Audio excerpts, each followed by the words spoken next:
Hi there. So I'm going to show you this real super simple, lovely, low sugar family treat. It's low sugar chocolate truffles. They are so good and they're so easy to make. So I've got the recipe up on my iPad. You'll find it on earlewellbeing.com. So there's a link below. I'm going to use some dates, I'm going to use some almonds, and I'm going to use some really good quality dark chocolate. So to start with, I'm going to take some whole almonds. I've got really nice Spanish almonds here and they are still in their skins. They're quite expensive to buy, so I go online and I buy them in bulk, in like big kind of 1 kilo packs, because that works out just much cheaper. And I will just pop these onto the top of the oven, top of the stove rather, just to dry roast. So you just want to roast them. They could go into a hot oven if you wanted, just for a few minutes. Keep an eye on them because you obviously don't want them to burn, but that's the first thing. Then I'm also going to use some ground almonds. So it's really good here to use a mixture of the whole almonds and the ground almonds. And the reason that I like to use almonds so much is that they are a really good source of fibre, they're a great source of protein, of vitamin E, you've got all that prebiotic goodness there going into the gut, and I think that they taste really good. And they add a kind of natural sweetness without adding too much sugar, without any extra sugar actually. So I need 40 grams of dates. These I'm going to put into a food processor, so I won't bother to chop them now. But into that I'm going to add the zest of 1/4 of an orange.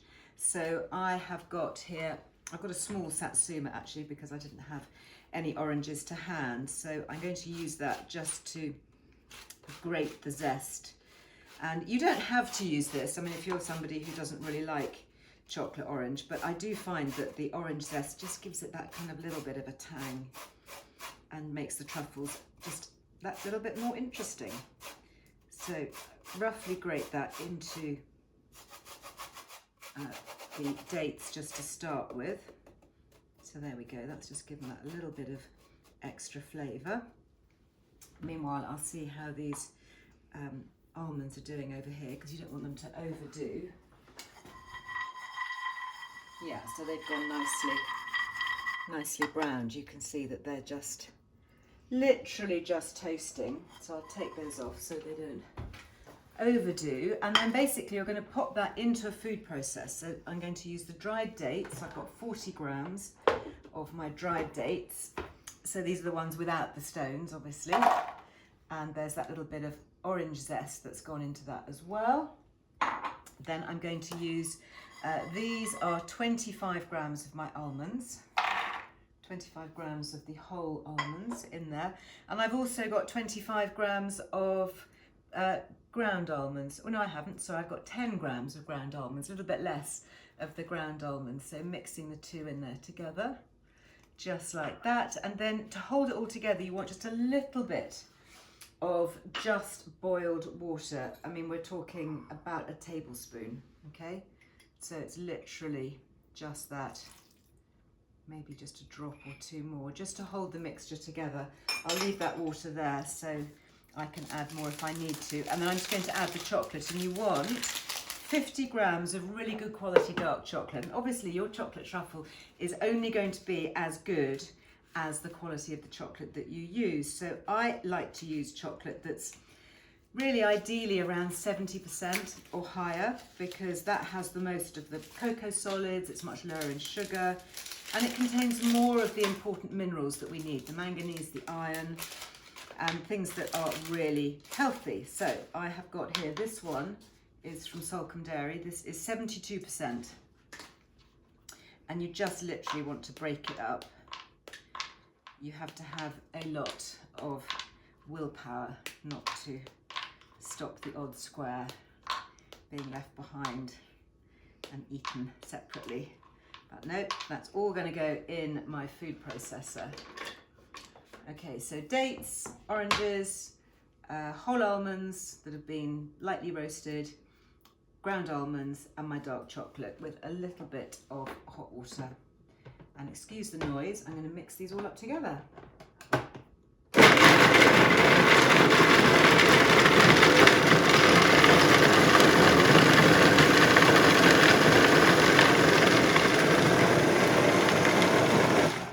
Just see how that is doing. I might at this stage just add 1 more spoonful of, this is water that has just boiled. So the heat of the water will also help with the melting and the mixing of the chocolate. And let's give that another whiz up.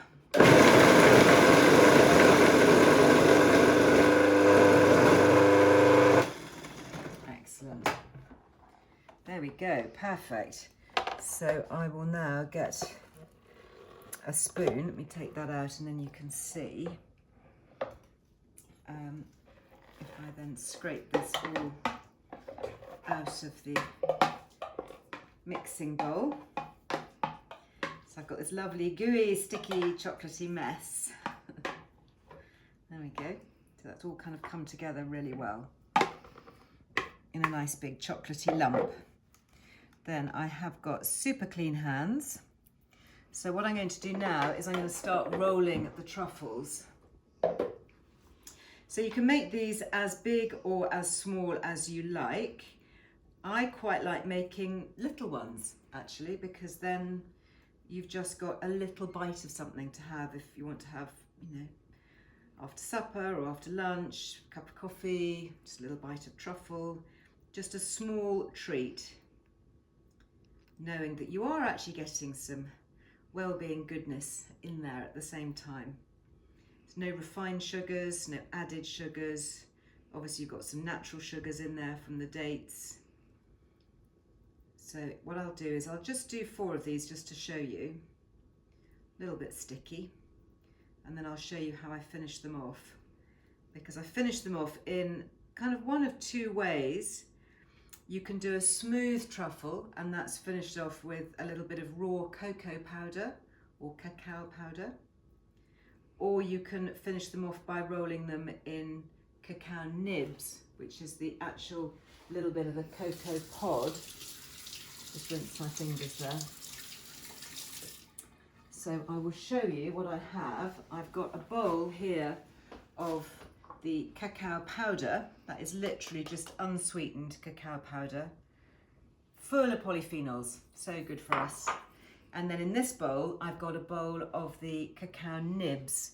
And I love mixing these in with recipes because they give a really good crunch. Sometimes you just need that all-important bit of crunch, don't you, to have with something sweet. So first of all, I will just literally, just see it rolling around in there. Okay, literally just like that. That's all it is. I'll take that one out and pop that in the bowl. I'll pop another one in just so that you can see. So I've got my little truffle in there. Just roll it around. There we go. And then we have one cocoa dusted truffle. Looks pretty professional, don't you think? And then similarly with the cocoa nibs. So literally in that one goes, roll it around, give it a little bit of a helping hand. You might actually want to press these in because otherwise they might come off, but there you go. There you've got that lovely crispy coated cocoa truffle. Just do the last one there. And the lovely thing about these is that they are so easy to make. You can make a stash of them, keep them in the fridge for a week or more if you can keep them in there that long. You can pop them in a jar or a box, recycled. You can pop them in a little cellophane bag with a bit of ribbon and make a really good present for somebody, knowing that you're giving them a little bit of healthy goodness as well as a sweet, tasty treat. There you go. So there are my lower sugar, cocoa dusted or cocoa nib dusted chocolate truffles. And I hope you enjoy. Don't forget you'll find the full recipe with all the quantities in the link below. And don't forget too, if you're brand new to watching me here on YouTube, please hit the subscribe button. We have so much more coming onto YouTube each and every week from Earle Wellbeing. Enjoy.